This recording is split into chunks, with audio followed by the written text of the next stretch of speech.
वाराणसी एक ऐसा शहर जहां की गलियां, मंदिर और घाट हमेशा से ही आस्था का प्रतीक रहे हैं।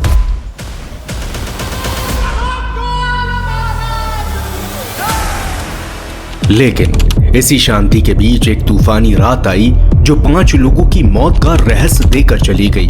5 नवंबर की वो रात जिसमें एक घर में 5 लोगों की लाशें मिलती हैं, वो भी संदिग्ध हालत में। अब ये मर्डर किसने किया, क्यों किया और आखिर उस रात ऐसा क्या हुआ कि वाराणसी के लोग आज भी इस हत्याकांड से भयभीत हैं। तो आज की सच्ची कहानी शुरू करते हैं एक्सप्लोर विद एसपी के साथ।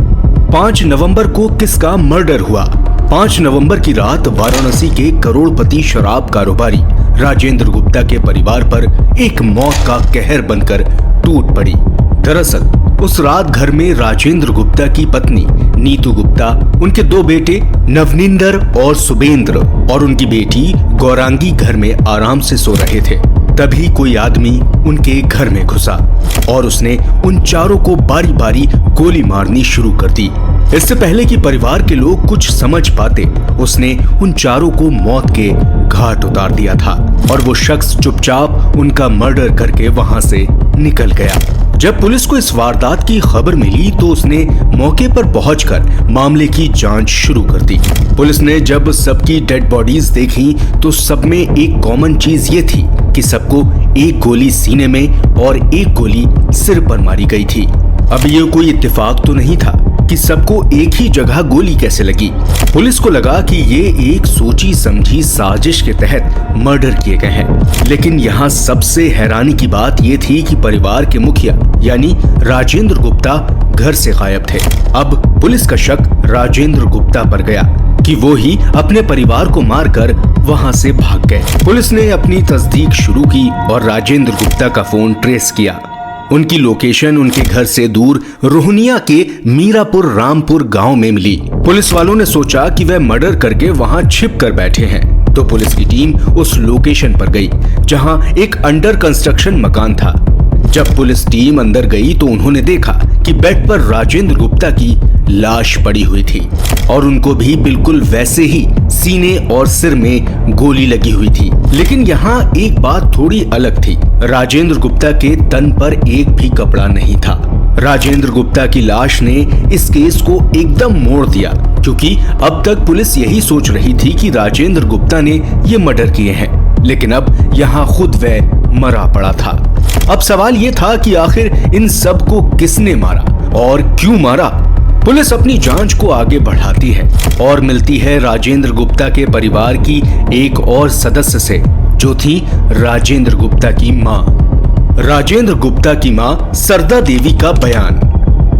जब पुलिस ने राजेंद्र गुप्ता की मां से पूछताछ की तो उसमें एक हैरान कर देने वाला बयान सामने आया। राजेंद्र गुप्ता की मां यानी सरदा देवी ने पुलिस को बताया कि इस हत्याकांड के पीछे शायद विशाल उर्फ विक्की का हाथ है। जरूर उसने ही ये हत्याएं की हैं। अब सवाल ये है कि विक्की कौन है। विशाल उर्फ विक्की कोई बाहर का आदमी नहीं था, बल्कि खुद सरदा देवी का पोता और राजेंद्र गुप्ता का भतीजा ही था, जो पहले ही राजेंद्र गुप्ता के पूरे परिवार को मारने की धमकी दे चुका था। सरदा देवी के इस बयान के बाद पुलिस ने उनसे पूछा कि आखिर विक्की ने अपने ही ताऊ को क्यों मारा, और ताऊ ही क्यों बल्कि पूरे परिवार को। क्या इनके बीच पहले से झगड़ा था। तब सरदा देवी ने जो बताया उसको सुनकर पुलिस वाले भी हैरान रह गए। सरदा देवी ने बताई हत्याकांड की असली वजह। साल 1997 में पहली बार गुप्ता परिवार में खून खराबे की शुरुआत हुई। राजेंद्र गुप्ता के पिता लक्ष्मी नारायण गुप्ता बनारस के नामी कारोबारी थे।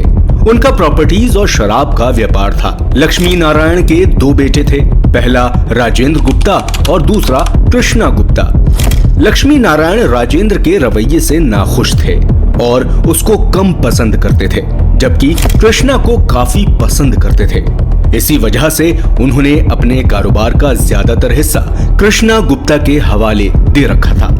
यही बात राजेंद्र गुप्ता से सहन नहीं हुई और उसने गुस्से में आकर रात को सोते हुए कृष्णा गुप्ता और उसकी पत्नी की गोली मारकर हत्या कर दी।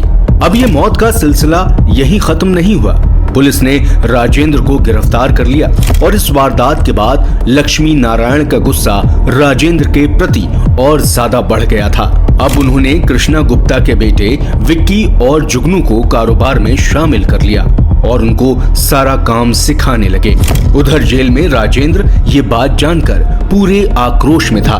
फिर 6 साल बाद कुछ ऐसा हुआ जिसके बाद गुप्ता परिवार की नींव हिल गई।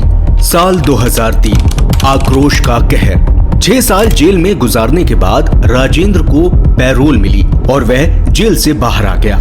बाहर आते ही उसने अपने पिता यानी लक्ष्मी नारायण से सारी प्रॉपर्टीज और कारोबार अपने नाम करने को कहा, लेकिन लक्ष्मी नारायण ने उसे साफ मना कर दिया और राजेंद्र को वहां से भगा दिया। लेकिन कुछ ही दिनों के बाद शहर के रामचंद्र शुक्ला चौराहे के पास गुमनाम कातिलों ने लक्ष्मी नारायण और उनके सिक्योरिटी गार्ड की गोली मारकर हत्या कर दी। इस कांड का सीधा शक राजेंद्र पर गया और जब पुलिस ने तस्दीक की तो पता चला कि राजेंद्र ने ही अपने पिता को मारने के लिए सुपारी देकर उसकी हत्या करवाई थी। अब यहाँ थोड़ा राजेंद्र गुप्ता के बारे में जानते हैं कि आखिर वो इतना हैवानियत कैसे कर सकता है। राजेंद्र गुप्ता बेरहम इंसान। साल 1995 में जब राजेंद्र की पहली शादी हुई, शादी के 2 साल बाद ही राजेंद्र ने अपनी पत्नी को छोड़ दिया था।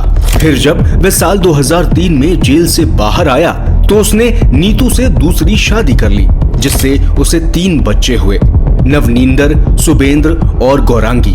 अब लक्ष्मी नारायण की मौत के बाद कृष्णा गुप्ता के बच्चों का क्या हुआ, आइए जानते हैं। लक्ष्मी नारायण की मौत के बाद क्या हुआ? कृष्णा गुप्ता के बच्चों का माँ बाप के मरने के बाद एक आखिरी सहारा था लक्ष्मी नारायण गुप्ता यानी उनका दादा, लेकिन अब उनकी मौत के बाद वह एकदम अकेले हो गए थे। अब राजेंद्र ने ही अपने भाई के बच्चों को पाला, लेकिन उनकी परवरिश में सौतेला व्यवहार किया। जैसे जैसे वे बच्चे बड़े हो रहे थे, उनके अंदर बदले की आग भी बढ़ रही थी। अब सरदा देवी का ये बयान सुनकर पुलिस वालों का सारा शक विक्की की तरफ खिंच गया। लेकिन क्या सच में विक्की ने यह हत्याकांड किया था या इसके पीछे कोई और था? आइए अब जानते हैं कि विक्की का इस पर क्या कहना था। विक्की की खोज। अब पुलिस की टीम विक्की की खोजबीन पर लग गई और उनको पता चला कि उस वारदात के बाद से विक्की गायब था। तो अब उनका शक और गहरा हो गया। उन्होंने विक्की के भाई और उसके भतीजे को हिरासत में ले लिया और उनसे पूछताछ की तो पता चला कि विक्की ने उन्हें बोला था कि इस दिवाली को वह अपने ताऊ और उसके परिवार को मार डालेगा। लेकिन कैसे? क्या वह भी नहीं जानते थे? पुलिस को पता चला कि विक्की कुछ समय पहले तमिलनाडु के वेल्लोर में बीटेक की पढ़ाई कर रहा था। फिर पुलिस सीधे तमिलनाडु पहुंची और वहां उसके 4 दोस्तों और विक्की की गर्लफ्रेंड से पूछताछ की तो सबका यही कहना था कि वह राजेंद्र और उसके परिवार को मारना चाहता था। पुलिस को ऐसे कई सबूत मिले जिनसे यह जाहिर हो रहा था कि शायद विक्की ने ही यह हत्याकांड किया है, लेकिन अभी तक विक्की पुलिस के सामने नहीं आया था क्योंकि वह इस वारदात के बाद से लगातार गायब ही था और अब तक वह पुलिस की हिरासत में नहीं आया। पुलिस उसे ढूंढ रही है।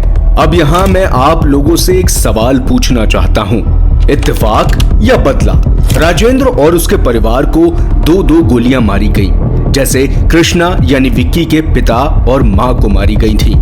जब विक्की की मां और पिता की हत्या हुई थी उस दिन मंगलवार और कार्तिक पूर्णिमा थी और जब राजेंद्र का परिवार हत्याकांड हुआ उस दिन भी वही मंगलवार और कार्तिक पूर्णिमा थी। तो आपको क्या लगता है यह हत्याकांड विक्की ने ही किया है? और अगर किया भी है तो क्या उसने अपना बदला लेकर सही किया या गलत? कमेंट में अपनी राय जरूर दीजिए और ऐसे ही रियल मर्डर केस के लिए हमारे चैनल को सब्सक्राइब जरूर करें।